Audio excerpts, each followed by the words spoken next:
CCSku, berjumpa kembali dengan manusia Madasudi Easy Film. Baiklah, berikut ini gua akan meringkas perjalanan hidup pentolan dari band black metal bernama Nergal. Selain dikenal sebagai pendiri band Behemoth, ia juga dikenal karena selalu menuai kontroversial. Oke CCSku, sebelum kita mulai seperti biasa, kita intro dulu guys. Manakah kita mencari manusia, membotakkan mata, mengosongkan jiwa. Saya kesunyian, tak lagi kau dengar. Inilah saatnya engkau melihatnya. Ikutlah bersamaku, berjalan bersamaku, dengan apa yang membara, dengan asap bermakna. Marilah harapan jadi kenyataan, marilah harapan jadi kenyataan. We're gonna revolt, and on the throne. We're gonna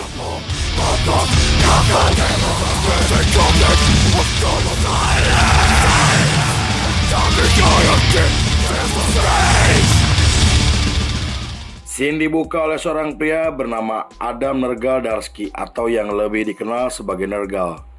Ia lahir pada 10 Juni 1977 di Polandia dari pasangan Zinon Darsky dan Irena Darska. Ayahnya merupakan pengusaha, sedangkan ibunya sebagai ibu rumah tangga. Sejak kecil, ia dikenal sebagai anak pendiam yang membuatnya tidak memiliki banyak teman. Ia dibesarkan sebagai orang Katolik oleh keluarga sederhana yang dikenal sangat taat terhadap agama. Ia kemudian menempuh pendidikan di sekolah dekat rumahnya hingga tergabung ke dalam tim sepak bola di sekolahnya. Lalu ketika Nergal berusia 5 tahun, ia mulai menyukai musik dan tergabung ke dalam grup paduan suara. Ia juga mulai bermain gitar di usia 8 tahun setelah mendapatkan gitar pertamanya sebagai kado ulang tahun dari sang ibu. Sejak saat itu, Nergal bermimpi untuk menjadi seorang musisi, namun ditentang oleh ayahnya karena dianggap tidak memiliki masa depan. Meski begitu, sang ibu terus mendukung keinginan anaknya hingga berniat akan mendaftarkan ke sekolah seni musik. Terlepas dari sikap ayahnya yang keras kepala, namun sang ayah akhirnya membebaskan Nergal untuk melakukan apapun asalkan tidak melanggar hukum.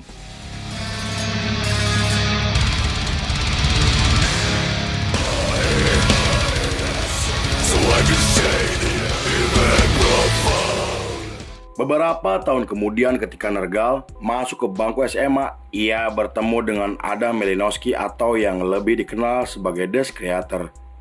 Pertemuan tersebut membuat pertemanan mereka semakin akrab karena memiliki banyak kesamaan. Nergal juga mulai menyukai musik metal setelah mendengarkan lagu dari dua band metal legendaris seperti Venom dan Black Sabbath.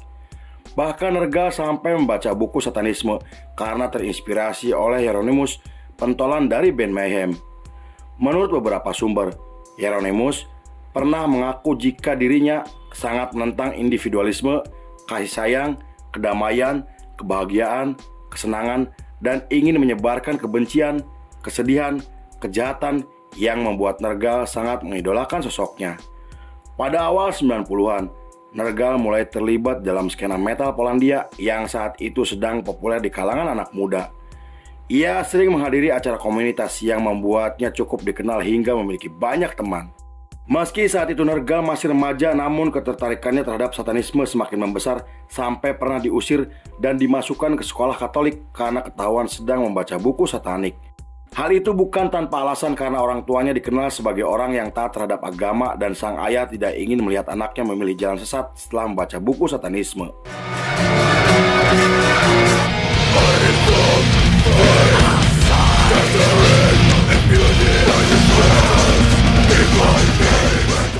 Pada tahun 1991, Nergal memutuskan keluar dari rumah demi mengejar mimpinya untuk menjadi seorang musisi. Ia juga semakin mendalami ajaran satanisme meski ditentang oleh kedua orang tuanya. Kemudian ketika ia menghadiri acara komunitas, ia terdorong untuk mendirikan band setelah mengunjungi Norwegia untuk pertama kalinya. Selain melihat penampilan beberapa band black metal yang mengerikan, ia juga sempat bertemu dengan Hieronymus yang telah menjadi idolanya.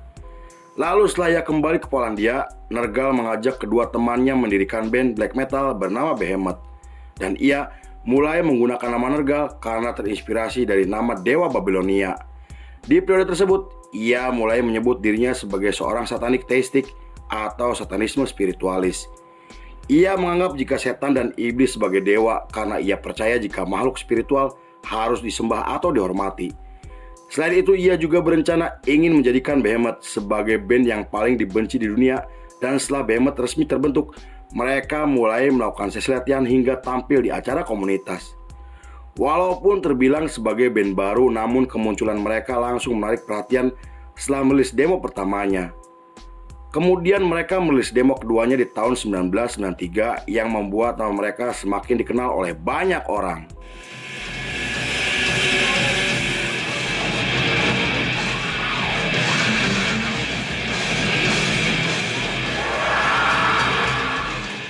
Berkat kesuksesan demo yang telah mereka rilis, mereka kemudian bergabung dengan label independen yang sangat dikenal di Polandia. Bersama label tersebut, mereka merilis demo terbarunya di tahun 1994 dan menjadi rilisan paling signifikan yang pernah mereka rilis. Karena hal itu, mereka dianggap sebagai pionir untuk gerakan black metal gelombang kedua hingga dianggap sangat berperan penting dalam gerakan ekstrem metal di Polandia. Hal itu karena di periode tersebut skena metal di Polandia hanya didominasi oleh band death metal dan heavy metal, yang kemudian Behemoth muncul dengan citranya sebagai satanisme dengan membawakan musik black metal tradisional yang jarang dibawakan oleh band lainnya. Pada tahun 1995 mereka resmi merilis album pertamanya dengan menampilkan musik yang lebih eksperimental. Selain dikenal sebagai vokalis, Nergal juga memiliki peran penting dalam formasi karena ia bertugas sebagai penulis lirik, komposer musik, sekaligus manajer untuk bandnya sendiri. Saat itu ia terus membangun citranya sebagai seorang satanis dengan menampilkan aksi panggung yang sangat mengerikan. Menurutnya, istilah black metal sangat berkaitan dengan ideologi satanisme, anti-agama, dan meski aksi pembakaran gereja merupakan tindakan kontroversial atau melanggar hukum, tetapi ia sangat mendukung aksi tersebut yang pernah dilakukan oleh para musisi black metal dari Norwegia.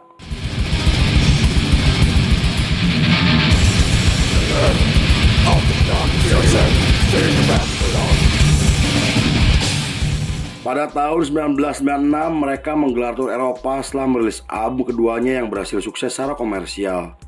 Kemudian Nergal bergabung dengan band proyek yang dibentuk oleh teman-temannya dan mulai menunjukkan teknik vokal dengan menyanyikan lagu yang terinspirasi oleh Danzig dari Misfit. Lalu ketika mereka sedang merekam lagu untuk album ketiganya, Nergal bertemu dengan seorang penyair Polandia bernama Krzysztof, dan pertemuan tersebut membuat kedekatan mereka semakin akrab hingga Krzysztof membantu mereka untuk membuatkan lirik bersama. Selain membahas tentang satanisme, Krzysztof juga mulai mengangkat tema berkaitan dengan okultisme, filsafat sosial, hingga spiritual esoteris.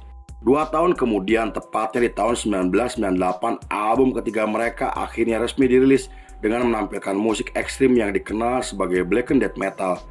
Di periode tersebut, Nergal mulai tertarik dengan ideologi politik sayap kanan hingga bergabung dengan gerakan black metal sosialis nasional. Gerakan tersebut adalah gerakan politik di dalam skena black metal untuk mempromosikan ideologi neonazi, neofasisme, dan supremasi kulit putih. Bahkan Nergal sampai membentuk band neonazi atas dorongan dari teman tongkrongannya.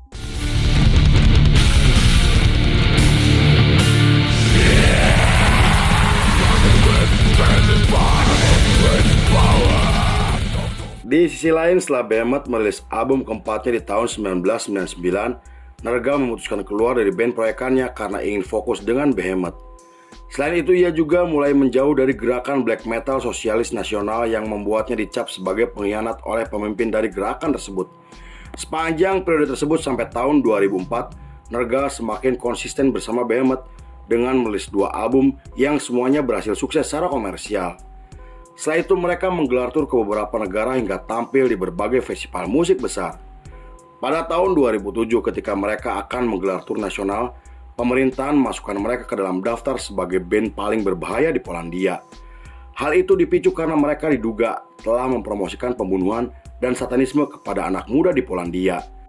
Lalu beberapa bulan kemudian, Nergal ditangkap atas tuduhan penistaan agama setelah merobek Alkitab yang dianggap suci oleh penganut agama Katolik. Namun ia akhirnya dibebaskan meski masih berstatus sebagai tahanan rumah. Setelah keluarnya Nergal dari penjara, Behemoth resmi merilis album ke-8-nya setelah menggelar tur Eropa bersama beberapa band lainnya termasuk Napalm Death.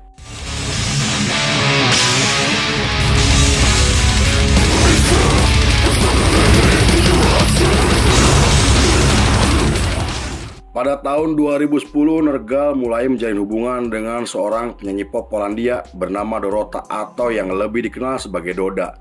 Hubungan mereka sontak menarik perhatian banyak media karena sebelumnya Nergal diisukan memiliki kelainan seksual.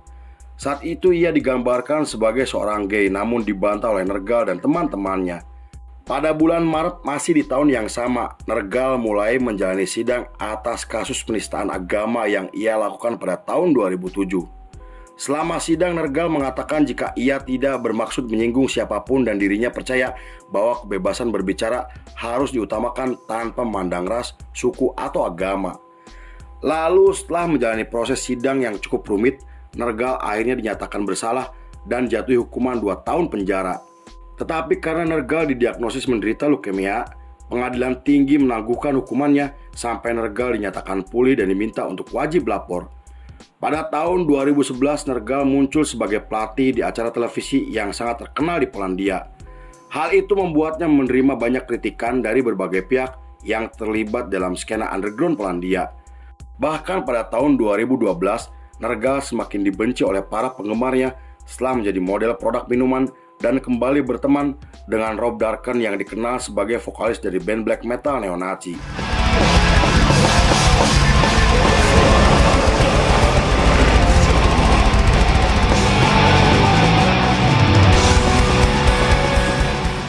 Pada tahun 2014, Behemoth muncul kembali dengan merilis album terbarunya yang mendapatkan banyak pujian kritis dari para kritikus musik.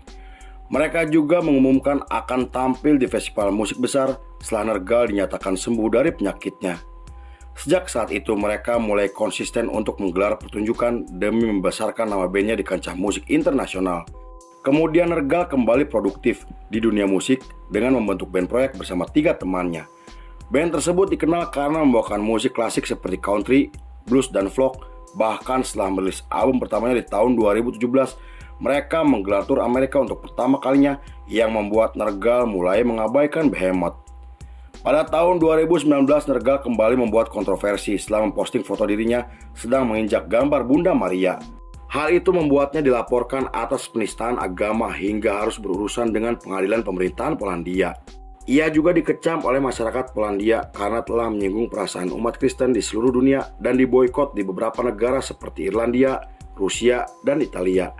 Lalu setelah menghabiskan waktu di persidangan selama berbulan-bulan, Nergal akhirnya resmi dibebaskan dari tuntutan namun harus membayar denda dan biaya pengadilan. Putusan tersebut membuat Nergal sangat kesal sampai membuat postingan untuk mengkritik sistem pengadilan yang ada di negaranya.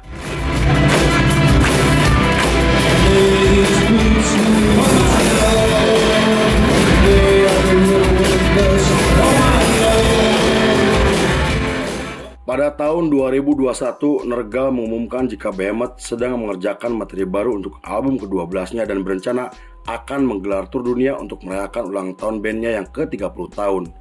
Lalu setelah merilis video klip untuk lagu terbarunya, album ke-12 mereka akhirnya resmi dirilis pada tahun 2022. Album tersebut dianggap sebagai rilisan paling eksperimental dengan lirik yang gelap dan sangat mengerikan. Terlepas dari kontroversi yang sering dilakukan oleh sang vokalis namun Behemoth masuk ke dalam daftar sebagai band yang memiliki pengaruh besar untuk perkembangan musik metal di Polandia. Pada tahun 2023 mereka datang ke Indonesia untuk tampil di Rock in Solo Festival. Dalam acara tersebut mereka tampil sangat mengerikan dengan membawakan lagu yang membuat para penonton semakin menggila. Di sana Nergal juga sempat menyapa para penonton karena terkesan dengan sambutan dan antusias para metalhead di Indonesia. Sampai saat ini, mereka masih aktif dan terus konsisten untuk membuat karya yang membuat mereka cukup dihormati di kancah musik metal internasional. Lalu film pun selesai.